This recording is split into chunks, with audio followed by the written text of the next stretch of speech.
Asalaamu calaykum waraxmatullaahi wabarakaatu. Kusoo dhawaada channelkayga waanigoo ah FM. Asxaabay soo dhawaada channelkayga maanta kusoo dhawaada. Meel kastoo adduunka ka joogtiina waan idin salaamayaa asxaabta qiimaha iyo qaayaha badan. Aad baan idin salaamayaa meel walba adduunka ka joogteen.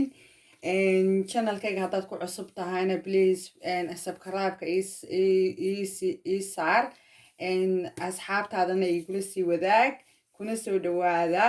Maanta waxaan rabaa inaan sameeyo geedka loo yaqaano binigaal amba eggplant. Waa kaas hadda waan googooyey waan maydhay. Waa kaasaan maanta sameynaya. San baan u jarjaray. Waxaan kalen ku darayaa maxaa la odhan jiray basbaas laakiin kulul maaha. waa ka sidaasoo kale kaasoo waxa weeyaan aqdara.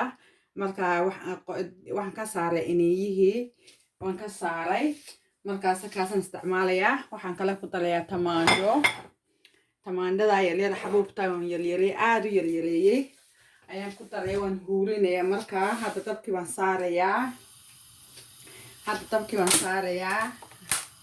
marka waxaan hadda maqligii waxaan ku shubayaa malqacad saliid ah.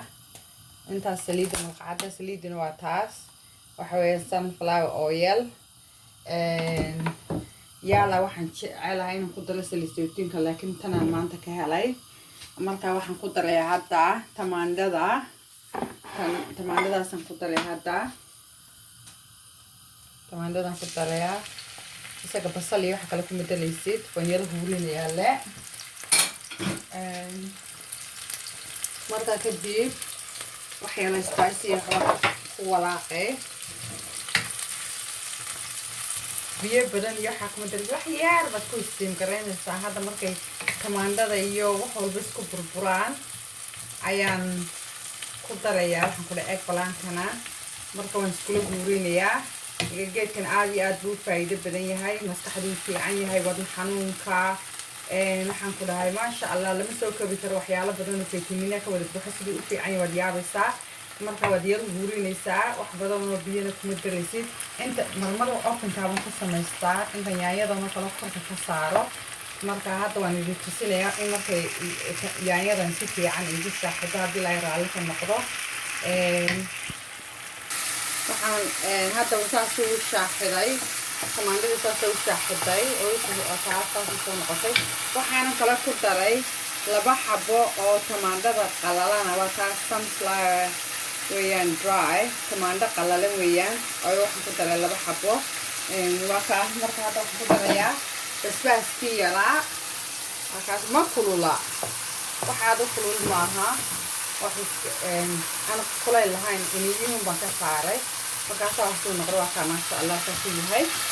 waxaan hadda ku darayaa toon in yaroo toonaan ku darayaa malqacadda yaraankeeda hore intaas oo toona ayaan ku darayaa. markaan toonta ku daro waxaan ku darayaa ayo kaleeto filfisha madow.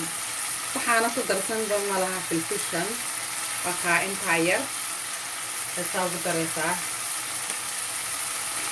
kadib waxaan ku darayaa xawaajiyo isku jirjira.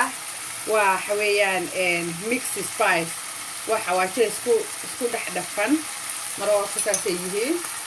marka isagana waxaan ku darayaa wax yaar oo meel dheera kuma badinayo. intaas saa ku filan.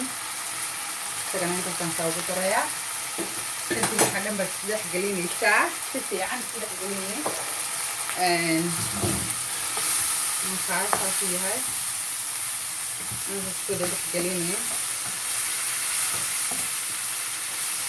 marka hadda waxaan ku darayaa eggplant-kii. waa kaa eggplant-koon hadda ku dhex shubayaa. soomaali waxaan u malaynayaa binigaal. anigu binigaal mana aqaana soomaali wax kaloo lagu yiraa ma garanayo. marka asxaabay soo sheega haddaad igu dhaantiin oo igaga fiican tihiin bal waa lagaga fiican yahay waxyaalaha soomaaliya laga helo sidaa uguma fiicni. markaa saasuu hadda yahay. waxaan ku darayaa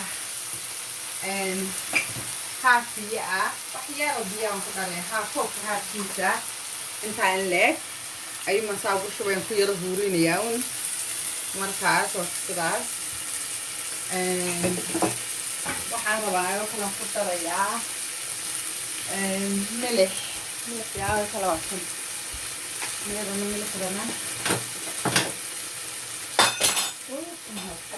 ku jiide marka milix yar baan ku daraya hadda milixdana intaa ku badinaysa yar waxaad ku bilbili hadda dabalkan saaraya adiga 15 daqiiqo intuu waxaan iska sugay intuu ka huurayo ka bislaan eggplant-ka marka hadda ku dhex galiyay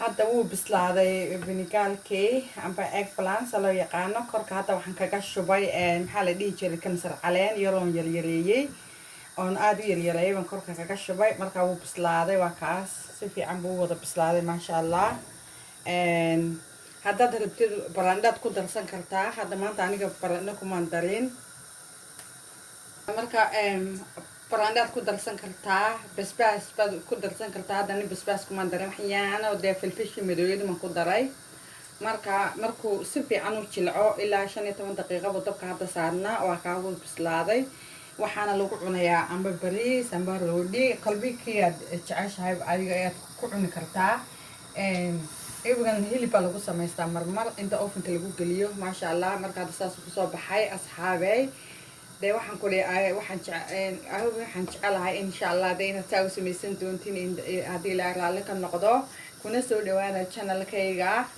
beelkana taabsada siduu idinku soo dhaco waxyaalaha cusub ee soo gelin doona haddii alla raalli ka noqdo daawashan wanaagsan videogan please asxaabtaadana la sii wadaag aadna waan idiin salaamayaa waa inoo videogan dambe soo gelin doona haddii alla raalli ka noqdo assalaamu calaykum waraxmatullaahi wabarakaatu